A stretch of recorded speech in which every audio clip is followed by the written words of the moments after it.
So we have cool, fancy new microphones that are wireless, and hopefully it goes well. All right, so it's time. So welcome everybody to the November 2024 EVCO meeting. Not many people here, a lot of people online, which is good, but I guess Christmas shopping is happening now and freezing rain. All right, so we have a pretty short meeting tonight. We're going to talk about, Kristen's going to cover the AGM Reminder. That's happening in January. We're having our meeting. There's no meeting in December because Christmas or holidays. I'm going to cover what Ryan was supposed to talk about, which is a year in review and getting your EV winter ready. Lawrence will cover the news. We'll talk a bit about future events, and then we'll have our usual roundtable at the end. So, Kristen, the floor is yours. Yay. Okay, so just a reminder that our AGM is coming up at the end of January. I think it's the 27th. There are, I believe, 5 positions up for election this year. If you're interested in applying for one of those, written notice to us at EVCO or in person at the AGM. Info at evco.com. Yes. Yeah. Info at evco.ca. Yeah, we're Canadian. Sam, we're Canadian. Yeah, so info at evco.ca if you want to be on the board. It's not really that onerous. We have a meeting once a month, plus the normal meetings. And a few tasks here and there.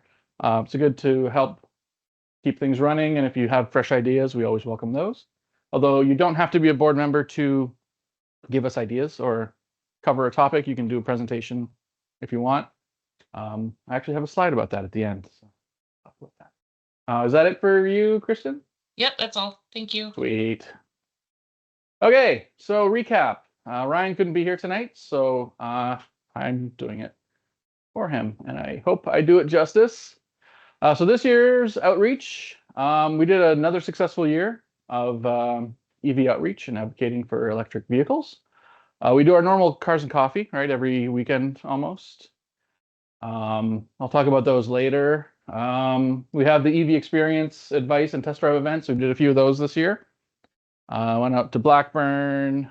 There were quite a few. We did our first ever poker run, thanks to Sam. That was his idea. That's a picture of the poker run right there, starting at the Aviation Museum. And ending at the Aviation Museum. that was at the end, so there's a few cars missing. There's a few cars missing. But yeah, it's a nice lineup there. Lots of diversity. Notice that there's no leaves. No, well, it was not surprising. But yeah, seems like it was a fun day. I couldn't make it because I was doing astronomy. So Kilowatts and Coffee, we try and hold them at independent coffee shops all across the city, except in the winter when it's cold. We had a great place downtown, but then they started charging like $8 an hour for parking or something ridiculous. And so we now just go to Merivale's, Second Cup, and Plaster Orleans to try and sort of go to both sides of the city. We keep them Saturdays, 10 a.m. to 12 noon, unless we're having another event that weekend. It's a chance for EVCO members to hang out and just relax. We had a lot of EV curious people coming by, just having a coffee and chatting, picking our brains. And if newbies, people with new EVs have questions and don't know how to work something, they're always welcome to come. And we have a few of those people coming, asking questions. We get to see some pretty cool cars, right? Yeah, like almost every week there's something neat. We saw a Fisker at one point, and then like a VinFast, and Ahmed showed up with the F-150 that one time. Brand new F-150. Yeah. Get a few. So we always get some interesting cars. We can see the VinFast right there. So yeah, I usually post it on Facebook. Well, that's almost always where I post it first. Raymond normally does the calendar because it's kind of kludgy on our website, but I've been trying to do that as well since he's on vacation. EV experience, we did 12 events this year, 105 test drives, 45 test rides. We generally stick to the Ottawa area since we are the Electric Vehicle Council of Ottawa. Although we did go over to Gatineau in the spring and partnered up with our friends over at EVCO. On the Quebec side, we did some event at Kentville, Renfrew, Almont, Carleton Place, Westport. Those were fun events. Renfrew was with a dealership. It wasn't very well attended, unfortunately, but it was a really rainy, miserable day, so fair enough. But these are some of the pictures of our events. Got some flags and banners and all that good stuff. And yeah, people seem to enjoy it. We have some new relationships helping us with EVCO and EVX. So we have cafes. Climate Network Lanark was an amazing event this spring that we did. I gave a talk. We did a lot of test drives. It was a pretty busy event. Oh, did we do test drives there, or did we just talk? I think we just talked a lot. But anyway, we partnered with the city of Ottawa, and some EV-friendly dealers are more and more interested in us coming to their facilities, and we make them promise that. Well, we let them know that we're just going to bring our own cars, so we're not going to flog their cars because we like to be independent and agnostic, and they don't really give us money. Parties. Hang on, Sam. I got to put you on a microphone. Nope, I'm okay. Yep, no, you can talk here. I'll just put it right next to you there, bud. There you go. There was one in Orleans. Didn't we do? Yeah, we did a corn roast. Cornrows. Oh, that's right. Yeah. We did the one in Orleans, like a party. There was like structures, and we powered most of the event. Yes. Except for the food truck, we powered bouncy castles and this and that. Next year, we're planning on powering the music, the band, and the food truck to make it quiet. Food truck. Their wiring is sketchy, so. Sketchy wiring. We'll see. We'll see.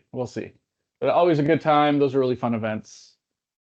And there's always more to come next year. So we're always looking for volunteers and places to go, ideas. So if you have any ideas, info@evco.ca. And we'll be happy to oblige if we can. Okay, so it's going to be the Mike Show tonight. Sorry, everyone. I know I'm so fun to listen to sometimes. Getting your EV winter ready.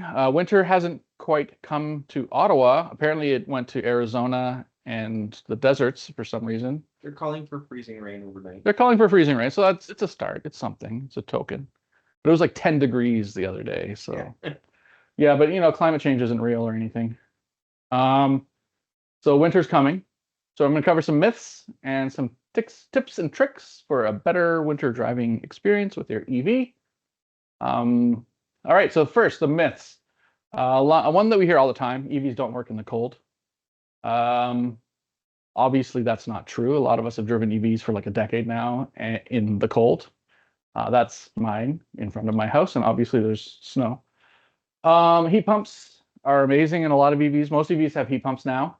They give you almost instant heat. You don't have to wait for an engine to warm up, right? These are one of the benefits of having an EV. You don't have to wait for that big combustion engine to heat up first and then give you heat. Preconditioning means you don't have to scrape the windshield, which was a thing that we've unlocked that we didn't realize was a thing until it happened. And we're like, oh my God, we don't have to scrape the windshield. Why does nobody talk about this? You can idle for as long as you want, right? Waiting for a kid to finish their guitar lesson and you're sitting in the car. Idle away. Nobody cares. There's no emissions. You can sit there for weeks or at least days heating your car and not polluting at all. No exhaust fumes. EVs can even be a backup power source, as Sam was talking about. So during an ice storm or a prolonged outage, a lot of newer EVs can run household appliances, lights, not maybe your furnace. I know there's one person that runs their furnace, right? Raymond's friend. So he has a gas furnace, but the fan and blower, like gas furnaces need electricity to operate, right? So in the blackout, people are like, your heat pump won't work. I'm like, well, neither will your furnace. But yeah. So Adam has a few plugs for his fridge, freezers, and right. Yeah, you can do that too. So there's a lot of flexibility with EVs in the winter, and they're actually very nice to drive. What about being stuck on the highway, right? So as I mentioned, EVs can idle forever, basically, without carbon monoxide poisoning. So most of your energy when you're driving on a road trip is consumed while you're moving. It's fighting wind resistance more than anything else. Your HVAC uses almost no energy. It's a few hundred watts, maybe a kilowatt. So it's relatively little energy given the size of the battery. So if you're not moving and you're stuck in a snowbank on a highway, then you can sit there toasty warm and you don't have to worry about suffocating like all the people around you in gas cars will. So you can just leave it running and stay warm. You will eventually, but I mean, mathematically, Let's say you you're can run the using heat 1 pump for kilowatt, days. a 77 kilowatt battery. That's 77 hours of, like, that's more than 3 days of sitting there in a snowbank, which Gas car would also run out of. they would run out of gas, and you'll be rescued. Yeah. So an EV can idle for days and days. And chances are you'll be, moving by then, right? You'll be rescued at some point. Hopefully you won't be stuck on a highway for 3 days. I don't think that's ever happened. After 3 days, start walking. Yeah, you start walking. You're going to be thirsty and hungry anyway, right? Tips and tricks to get the most out of your EV. So preconditioning is great if you can't park your car in a garage like me. Or if you have a garage that's not full of junk and tools, you can put it in the garage and then keep it warm that way. So that's really neat. You shouldn't let the car charge get too low in the winter. The 12-volt battery doesn't like it. That's usually the common point of failure, is if your big battery is low enough that it might not charge a 12-volt, then your 12-volt dies and you can't start the car. On the Ioniq 5s, under 20% batteries, the Yeah. 12-volt battery will not be charged. That's right. So a lot of cars, they have a bottom limit for the big battery. So under 20%, generally, you should probably plug it in. Heat only what you need. That'll extend your range a little bit. So if you have the option, you can heat just the driver's seat or the driver's side, and that's a bit more efficient. Inflate your tires properly. As the weather gets colder, your tire pressure goes down because air gets more dense when it's colder. So that means you have to air up your tires in the winter. So if you're a little your tire lights are coming on now, that's why. Beware if you have the not just some have air and the other ones they have what's the name? Nitrogen. Nitrogen. Yeah, air is mostly nitrogen. Nitrogen's bullshit. Correct, but if you top up a nitrogen tire with air, It doesn't matter. Yeah, It doesn't matter. We're not running space shuttles here. Yeah, well, it's pretty close to it.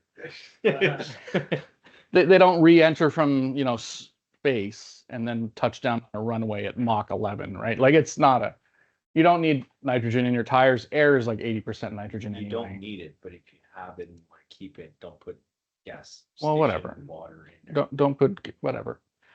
Don't use nitrogen. It's ridiculous. Anyway, you can use eco mode. That usually tones down the heat a little bit to extend your range, and it sort of makes the mapping of your accelerator pedal a little more moderate, I guess would be the right word. So you're not like, if you have snow mode, use snow mode.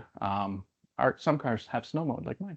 And what snow mode does is it limits the amount of regen, because if you're too aggressive on the decelerating with the regen, then you'll lose traction and then you'll slip.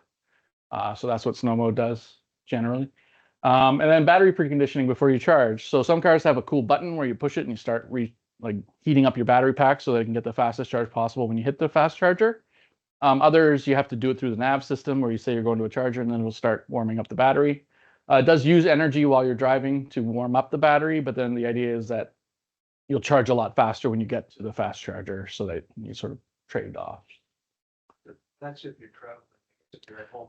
If you're at home, you don't need to worry about it because charging times don't matter, right? You're going to charge overnight when you sleep anyway. So Still, the preconditioning is only for DC charging. that's for DC charging. Yeah, that's right. So Fast only charging. would not affect it. It doesn't affect it.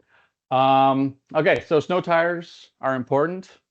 My friend Victor, when he first got his first car, I recommended he get snow tires, right? And his dad never bought snow tires. He thought it was a capitalist scheme, capitalist plot to buy snow tires. He's like, you don't need 2 sets of tires. That's ridiculous. All seasons are all you need.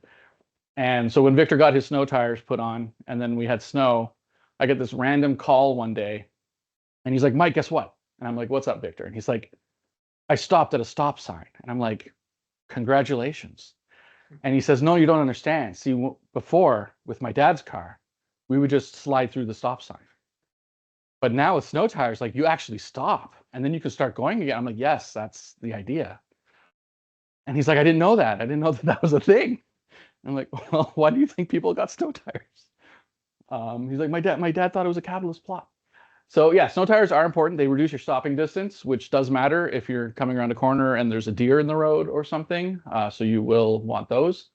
Undercoating, do you really need it? The verdict, it's debatable. Most likely not. Most EVs, most cars nowadays have been hot zinc dipped at the factory when they're produced. And they've been since the 90s because the Japanese started doing it. There's a bit of a story there, but basically, when the Japanese entered the North American market, they became infamous for rust. And so in the 90s, they started hot zinc galvanizing all of their vehicles at the factory. And because they started doing it, their cars stopped rusting, but then everyone else's cars were still rusting. And so then everyone else started doing the same thing. So since the mid 90s, basically everybody's been hot zinc galvanizing their cars, which means they don't rust as easily, and the rust doesn't spread if they do start to rust. So you'll see spots of rust here and there on most cars after many years, but the rust doesn't like eat the car like it used to. So do you need an undercoat? I mean, sure, but not really. It's kind of a scam at this point. Some people swear by it, but there's no real data to back it up. A lot of undercoating, a lot of the issue is they have to drill sometimes, and you don't want to be drilling underneath the car because that's where the battery lives. Or anywhere. Or basically anywhere, Voltage wire. because there's high voltage wires and batteries and stuff. So probably not a good idea, especially for an EV, but even on a normal car, it's not really necessary. Charging outside safely. Yes, you can charge in the rain. You can charge in the snow. That's what the whole thing, the whole point of the box that's on the side of your house is to make it safe to plug electricity into your car. That's its job. It's literally, that's the one job it has, is to make sure that the connection between your house and your car is secure and no shorts or ground faults. So yes, you can charge in the rain, you can charge in the snow. It doesn't matter. The engineers have thought about that. Charge port covers are a thing. There's a picture of one here on the slide. You can buy those. Some cars are magnetic and they work, and some cars are aluminum and they don't, or have other kinds of body panels that aren't ferrous. But if you're lucky and you have a car that's made out of steel, you might be able to get away with one of these, and they sort of just cover the charge port so that if there's freezing rain or snow, it doesn't get in there and make it hard to close the flap or whatever once you're done charging. They're not really crucial, but they're kind of cool if you're into that. Is there a good place to buy them? Great question. I would probably say Amazon, but I'm sure there's better places. So Google would be your friend on that department. Yeah, I'm not sure. I don't have one. No. Saw some people that gave reviews that said the magnetic part cost. Oh yeah, that's all. Yeah. That's I could see that. You might not do the magnet. There is a hack one I saw that you can use. So they have these faucet covers. They're like styrofoam things you buy at Canadian Tire that are for drain faucets. So you can MacGyver one of those. You just like cut out the bottom of it, and then so you can put the charge cord through it, and you can use that on the charge port. You give that a try if you're a little crafty. But yeah, I mean, there's different designs and types, and some of them are just bags, really. So I've never had an issue I've never had an issue. with not using one, like freezing rain or Yeah. snow. And my car lives outside, so it's not really a yeah, big deal. It's not a huge. Yeah. I mean, your mileage may vary, but whatever. There's a little door that covers most of it, and then Yeah. sometimes there's a bit of ice, but like you can take Get it out with your finger hand. and take it out. Like it's Yeah, it's not usually an issue. 120 volts versus 240 volt. This is actually kind of a big one that a lot of people don't realize. So a lot of people charge with a level 1. That's a 120 volt outlet. That's your normal household wall outlet. The problem with doing that in the winter is that sometimes when it's cold, the car doesn't charge because it's using all of that energy to keep itself warm, right? And so you might wake up in the morning after plugging in at 120 volts and find that your car has added like 1 or 2%. That's because it spent the whole night heating the battery, trying to not be cold. So in the winter, we do recommend doing a 240 volt level 2 charge because that one will siphon a little bit of energy away to keep the battery warm, but it'll also actually charge the battery, usually at a slower rate, but it's not slow enough to matter most of the time. level 2 minimum would be 24 amps. Yeah, minimum is 24 amps, so that's plenty to. Well, minimum is 6, but Yeah. I'm saying that to be effective at charging and warming your battery up, Yeah. 24 24 amps would be 16 should be enough to get you a charge because level 1 is enough to barely get you a charge. 16 amp to level 1 will not give you a charge on a full day. It might slightly give you a charge. It might give you a You're couple saying percent. tonight, I'm telling you it 1 won't. or 2% overnight. Either way, level 2 is the way to go. Yeah. So should be enough to get you something. Even the slowest level 2 will still charge your car. It might not be overnight. It might take a bit longer, but the active charging your car also heats the battery, right? So the odds of that happening are higher with the level 2.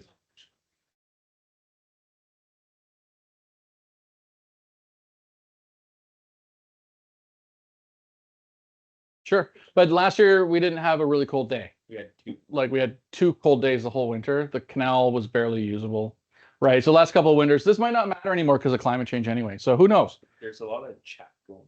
There's a lot of chat. Where can you buy the port covers?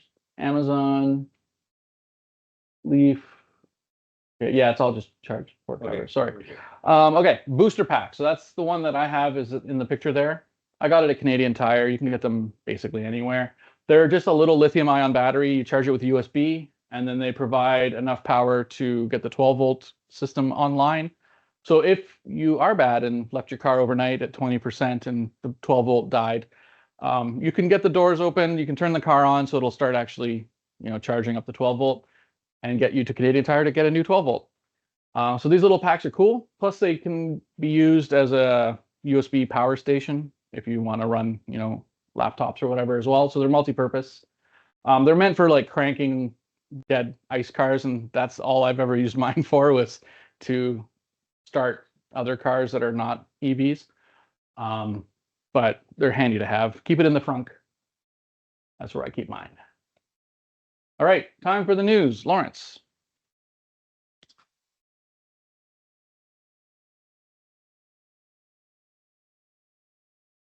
You want me to advance the slides for you? Yes, please. Okay.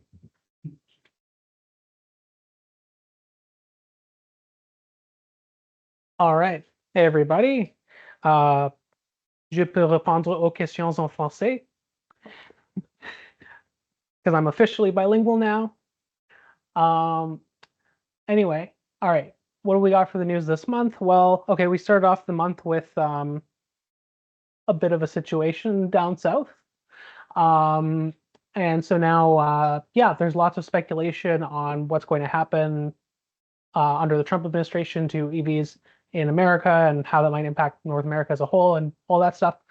So one interesting thing that's happening is auto lobbyists are actually advocating for the Trump administration to keep things the way they are, maybe loosen some of the deadlines, but in general, they want to keep going on the path they're already on because they've already invested. Now, this figure at the top,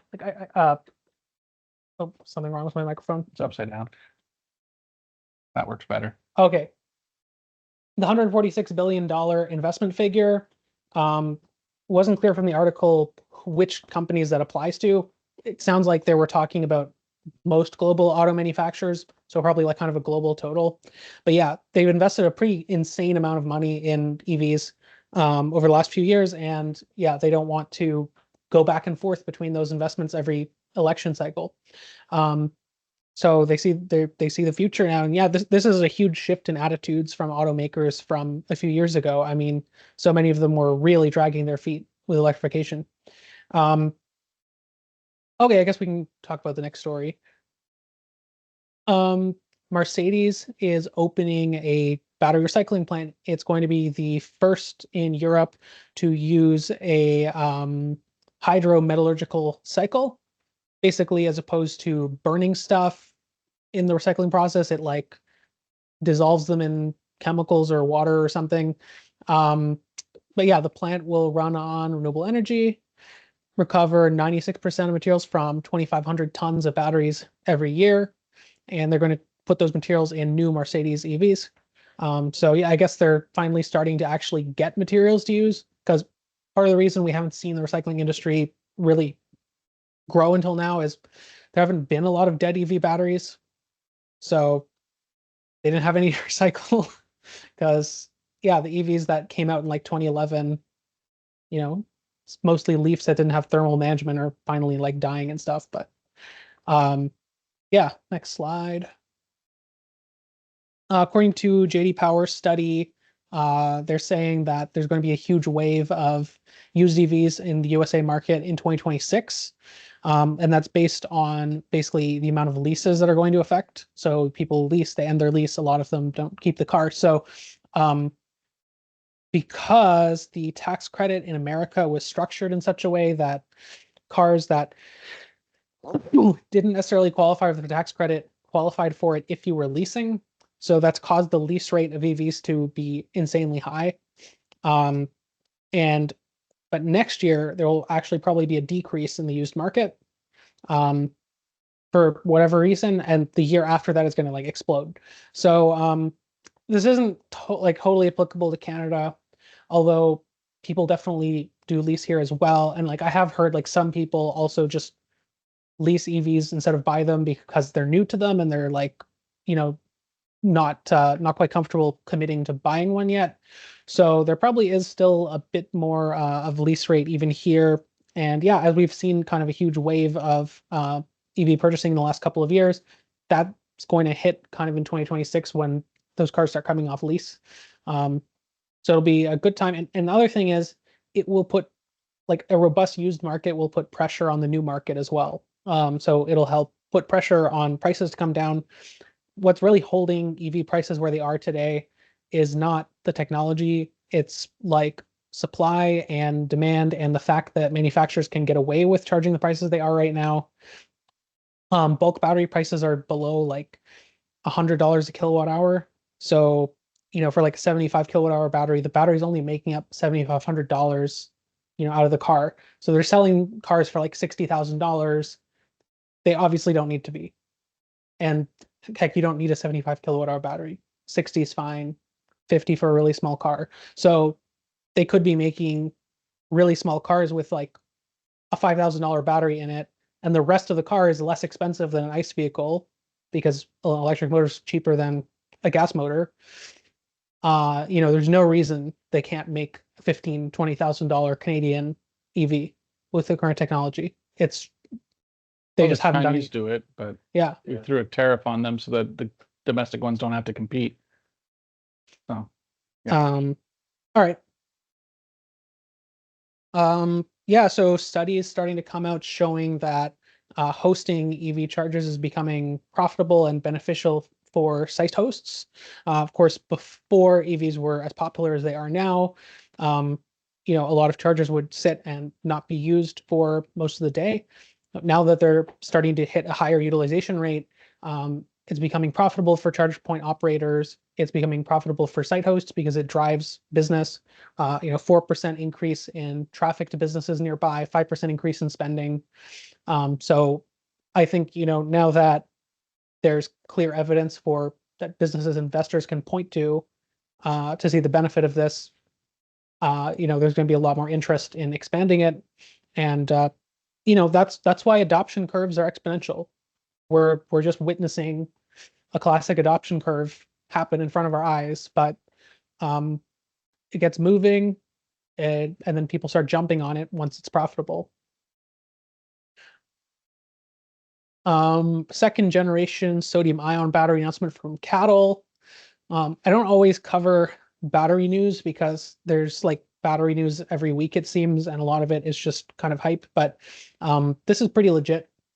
Sodium ion is not like the sexiest in terms of, oh, like it's so powerful, it's going to be used in like race cars. Like it's not, but it's cheap and it's good. Like, it should be reaching energy density similar to what we see with LFP. We don't know what their second gen energy density is yet. They didn't announce that. But they should be close to LFP. And what's really cool though is they don't have capacity loss all the way down to minus 40 degrees Celsius. So cheap batteries, that would be really good in winter market.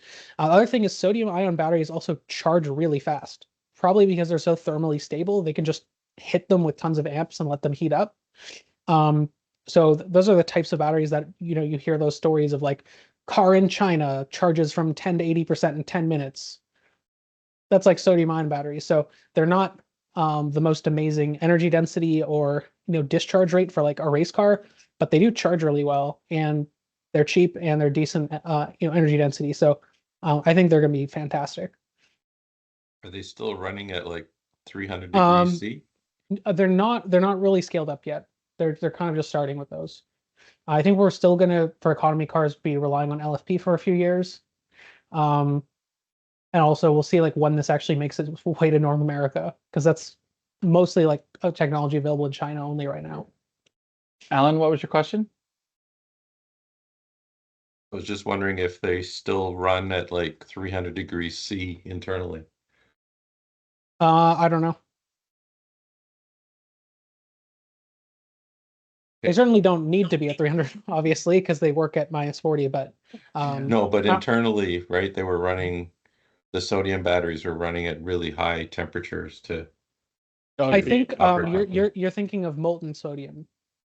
Yes, I am. you- This is not what yeah, this is. that's not what this is. Okay. No, these are not molten sodium batteries. They're basically like lithium ion batteries, but with sodium ions instead of lithium ions. And Okay. it's yeah. Cool.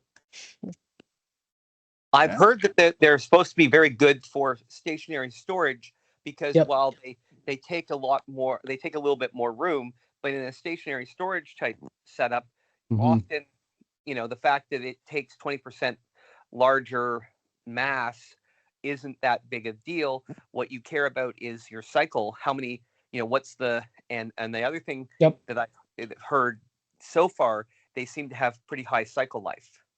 Yep. Yeah, that too. They're hardy and yeah, you can like cut it in half, it won't catch fire. So yeah, that's what you want for stationary storage. Cheap, capacity, safe. Seems to be all on the Robust. table here. So yeah, okay. Hyundai Ioniq 9 finally production revealed. One thing, interesting observation here, it has a 110 kilowatt hour battery pack, and I did the math myself. The bump in capacity from the EV9 to the Ioniq 9 is basically identical to the bump in capacity we were seeing when Hyundai was introducing their next gen battery packs in like the Ioniq 5 EV6, where it went from 77 to 84 kilowatt hours. So this is likely, I'm just speculating here, but I think that the Ioniq 9 has the exact same form factor battery as the EV9. It just has the updated chemistry. So this most likely means that the EV9 probably next year will receive the cells with higher density, and it'll be bumped up to 110 kilowatt hours, which will be nice because the EV9 is a bit more boxy than the Ioniq 9. So if anything, I feel like the EV9 could have used the higher density more than the Ioniq 9. So what's cool about the Ioniq 9 is it has that 10% capacity bump, but it's also more rounded and more aerodynamic than the EV9. So comparing those two options, I think you're going to have a much more happy highway experience with the Ioniq 9. Not that the EV9 is bad. I just think the Ioniq 9 is going to be more comparable to what we're seeing with like sedans for highway driving that are really aerodynamic. Mhm.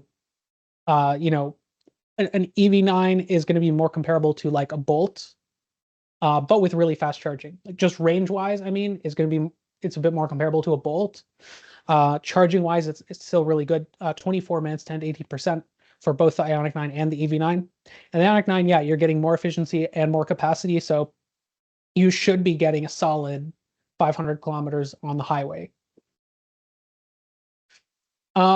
Horsepower for this, I think the base model gets 160 horsepower just on the rear wheel drive. Then there's an upgraded one with like 220 or something with all-wheel drive, and then there's a performance one with basically the rear wheel motor on the front as well, so like doubled, they're like 320 horsepower. And yeah, 0 to 60 just under 5 seconds. Yep. Yeah, they're all going to be about the same efficiency. Yeah, because the front motor disengages, right? It's the Yeah, and also advertised range numbers for Hyundai products are usually pessimistic, especially for the all-wheel drive versions. Yeah. Usually it will say that the all-wheel drive is going to get less range than the rear-wheel drive, but in real life, that's not true. They're actually the same. It's just the way they test them. It's because of the EPA test cycle. Yeah. But in real life, when you're driving the all-wheel drive with specifically, Hyundai Kia eGMP vehicle, so EV9, Ioniq 6, Ioniq 5. Ioniq 9, Ioniq 5, EV6. Yeah. When you drive in eco mode, the front motor physically disconnects, and it's like you're driving a rear-wheel drive car. Yeah. So there's like almost no difference. You have 3 options for horsepower. 215 rear motor. Then if you have the small front motor, you're at 309.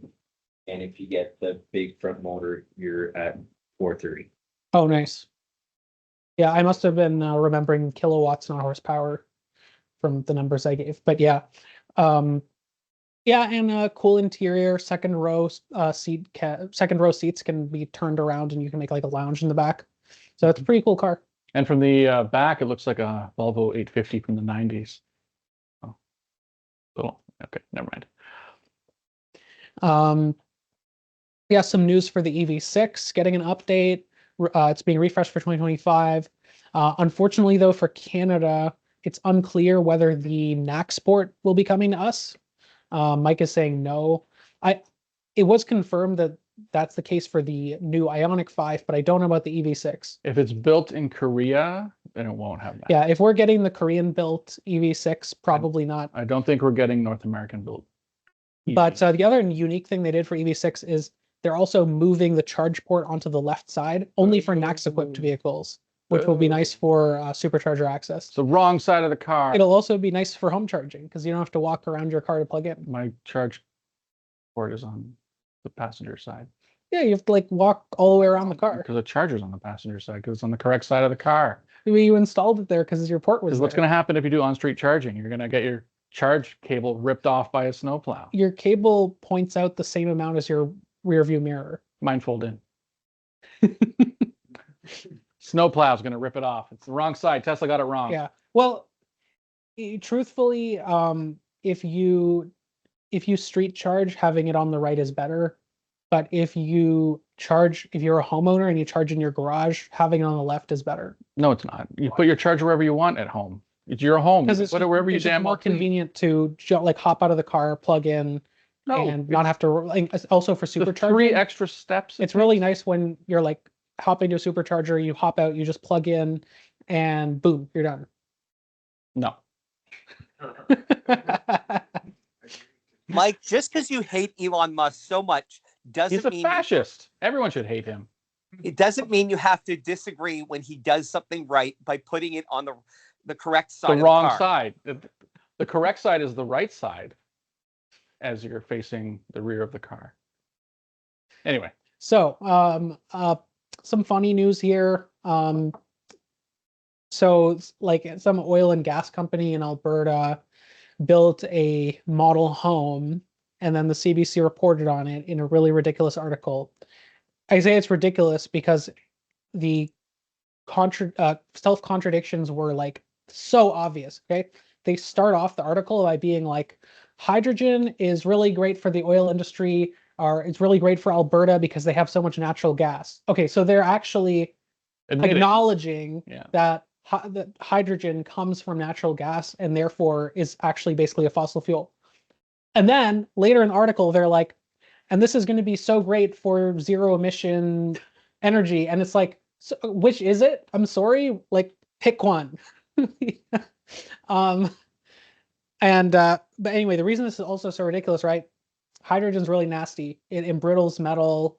It leaks like crazy. It leaks really, really easily through the smallest of holes, microscopic holes. And so in the article, they're like, okay, well, this model home, it just has like a tank of hydrogen on site. Oh my God. But they're like, but trust us, every 8 years. Trust me, bro. We can pump this through existing gas line infrastructure, which oh my God. I don't think they can. They can't even pump gas through existing gas infrastructure Because now. It would just corrode and embrittle the All of the underground pipes. lines, and they would have to dig them up every few years. No, and they replace them. wouldn't have to dig them up. They would just randomly explode like they did in Orleans the other year. So No, like this is not even remotely viable. And it's just hilarious. Yeah. Yeah, and they ended the article with, quote, "It can look a little scary economically, or it can look scary even technically, but what we're telling you is we can do it. Trust me, bro. Trust me, bro." That hydrogen tank in your basement that you have to replace every 8 years, totally not going to blow up. So Tesla is adding some improvements for supercharging for non-Teslas. One is that I guess they made some kind of database of which spots a car will take up based on where its charger port is. And so they can basically predict where a car would be parked when it's plugged into a certain stall. Because they'll know, okay, like if you're a Ford F-150 Lightning, you must be in the next spot over for the cable to reach. And so then when they're reporting how many stations are available at a site, they will take that into account. So hopefully if they say that a certain number of stations is available and you show up, it's not just going to be full of cars that are double parked. They're also putting out some efforts to replace V3 posts with V4 posts that have longer cables and it can accommodate any port location. And they're saying that that will be that within 18 months, half of or V4 stations will outnumber V3. The posts, not the back end electrical capability. That's also worth like just recapping is that you may roll up to a supercharger station and see the new style of dispenser posts. That doesn't mean it's a V4 supercharger site because they treat the dispenser and the cabinet, which is the actual power supply, as two separate things. So you could be at a site with V4 posts and V3 cabinet. But if you do go to a site, which they will start putting in the ground next year, of V4 posts and V4 cabinets, you'll actually be able to get up to 1,000 volts. So it'll be, you'll be able to max out the charging rate on 800-volt vehicles like Kia AGM cars, and they'll be able to supply up to 500 kilowatts. I have a revolutionary idea. What if, now hear me out, this is crazy, but what if they put the posts on like an island and that you could pull up on either side of it, and then they could put the canopy over top, and that way it wouldn't matter because any car could pull into either side of any post, and you could even do it with a trailer. I think I might be onto something. Yeah. I mean, I don't know if anybody there else has thought of this. actually- Maybe the oil industry thought of it like 100 years ago, but you could put wind and a little convenience store, maybe a washroom. Actually, there was. I mean, the opportunities are There was literally a couple of news stories, Mike, that I didn't put in, but because they were just, I don't know, they just didn't seem that earth-shattering. But yeah, there's like some sites going in, even by Tesla. They converted an old pull-through Shell charge. station. Yeah, I to saw that. That was really supercharger cool. Station. Yeah. Mercedes is doing their chargers, and they're doing it like island style. I would say the reason that we have the status quo is what it is because when these chargers were first deployed, they didn't have a lot of real estate. They had Yeah. to just take what they could get at Right. the back of a parking lot, and this is the most space efficient solution. But eventually they will look like gas stations because that has been proven as a thing for like 100 years now. So And there's, yeah. basically coming up with those post chargers. Yeah. All the hardware is in like remote. Yeah. And you just have that little post coming out of the ground, so it's easy to. So you put it wherever you want. Yeah. Yeah. I mean, my prediction is that charging sites in the future are going to have a mix of island and parking spot style spaces just because the parking spot spaces are so space efficient. Sure. But yeah, island is the future. And for towing. Anyone who That was bought going to be my a- comment, though. That it's the islands are not as space efficient when you look at how many sort of charging spots you have per in a 300 or 400 square foot, location. You can get more if you do the parking lot style that we currently have. If you have long enough cords that they can get to, you don't have people having like we currently have where they have to take two spots. And you aren't towing a But a the trailer. idea is you're not going to be there forever, and a lot of people tow stuff. Or that's one of the big bugbears. It's nice to have an And- abundance of cords Yeah. because you can Plus now like- chargers are on any side, including the wrong side, which is the left side of the car, like animals. If And if I was emperor of charging, what I There would you do is I would have some island spots, but I would make it so that the island spots you're only allowed to charge up to 90%, and Yeah, there's idle sure. fees. So, And yeah, I would make whatever. the parking spot ones have no idle fees, so you can just go to a Yeah, restaurant and come incentivize back out people. Yeah, whatever. like whenever the hell There are you want. solutions to these problems. Yeah, so anyone who bought a refreshed Tesla Model 3 and was disappointed that you weren't able to get the acceleration boost that was previously available on Model 3, it's coming back. So you can get some more blistering acceleration. You're going to really notice that 0.6 second increase. You really do. Yeah, You really do. makes all the difference. Okay. Thank you, Lawrence. That was excellent. Upcoming events. Our next meeting is not next month because Santa Claus is coming. And hopefully he doesn't give people coal if they're bad, because that's bad for the climate. So our next meeting's in January. It should be cold, maybe. But we're here at the Institute, and there's parking if you want it, and there's even a charger if Sam's not using it. And yeah, refreshments are available at your own expense, like my beers. Kilowatts and coffee, as usual, it'll be on Saturdays. I did do the weekend before Christmas because why not? But the weekend before New Year's, I did not because I won't be around, so it's not there. So you guys are off the hook for coffee. But the next one is this weekend at Place Orleans, and then we just alternate between Second Cup and what? Yeah, but that's at the evening. This is in the morning. It's okay. Don't worry. We can do two things at once. Multitasking.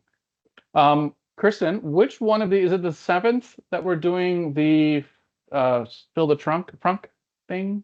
Yeah, December 7th, we're partnering with Toco Ottawa for Fill the Frunk. That's the Possibly- Tesla Owners Club of Ottawa? Possibly some Cybertruck there. Yeah, there might be a Cybertruck. Hopefully we get an F-150. Ahmed, if you're listening, please come with your truck. Yeah, I messaged him, so I have to follow up with him again. Excellent. Yeah, he's on his 3rd F-150 because he likes them so much. Yeah. So yeah, so December 7th, we're doing Fill the Frunk. So it's for food donation. And then we're Place Orleans and then Second Cup, go back and forth. Place Orleans is nice because it's underground parking. We hang out in the food court, sort of in the middle near the Starbucks usually. But you can get cheaper coffee at A&W if you want, or whatever, or Timmy's if you're that kind of person. Sounds like I don't drink coffee. And then yeah, Second Cup. So there you go. The guy at Second Cup really loves us. The chat is blowing. I'll deal with that later. Membership. On the website, which location?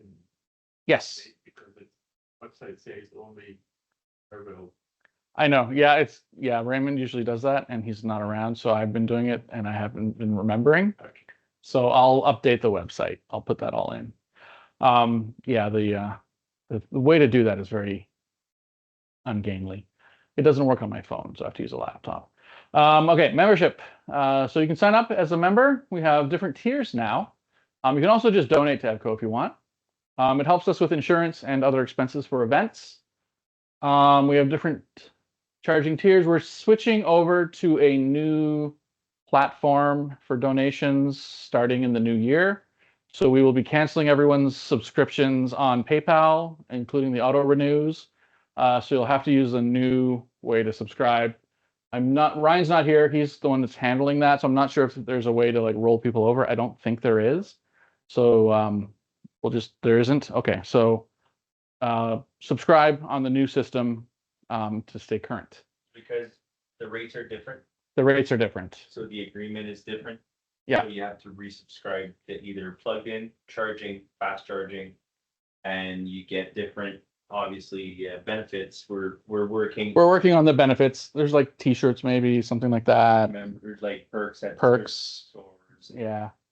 So there's goodies. There's going to be goodies, definitely, depending on what you subscribe as soon as we have all the info before February, anyways, we'll be able to roll the whole program out and talk about it in January. Yeah, so we'll talk about that at our next meeting.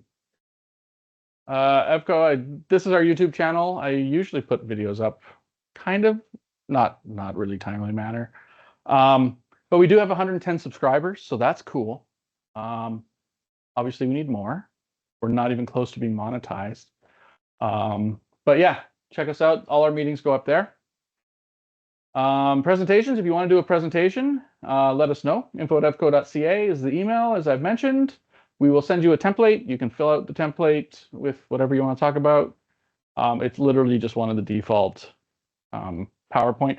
Please use PowerPoint. Unfortunately, we are married to Microsoft Office, for better or worse. So just for formatting and stuff, it needs to be in PowerPoint. The Google Slides thing does not translate well.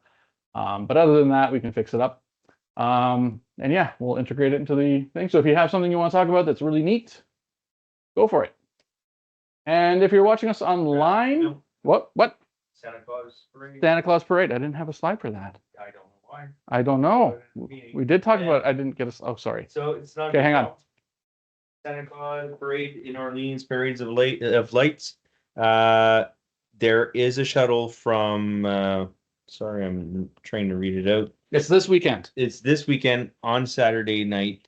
The shuttle will be leaving Centrum to bring you to the start, which is near Teepoff, the RCMP on Saint Joseph or Montreal, anyways, near the Orleans fruit farm. Make sure if you do want to join us and walk in, find our cart. It's going to be actually an F-150, which has been approved today. Barhaven Ford is lending us, and you'll see the EVCO trailer there as well. 5 o'clock is the latest that you can show up to join us for the walk, and then we'll be leaving. I believe the parade starts at 6. So if you do want to join us in the parade, just make sure your membership's up to date. There you go. Thank you, Sam. So if you're watching us online, this is where your video ends. Well, if you're watching us on YouTube anyway. If you're watching us live, you can hang around for the roundtable. I'll put you up on the big screen so you guys can unmute and show your pretty faces on the cameras and everything. And maybe you'll see the room. I don't know. But yeah, thanks for watching. We'll see you next month. Or nope, we'll see you in January next year. Have a good one.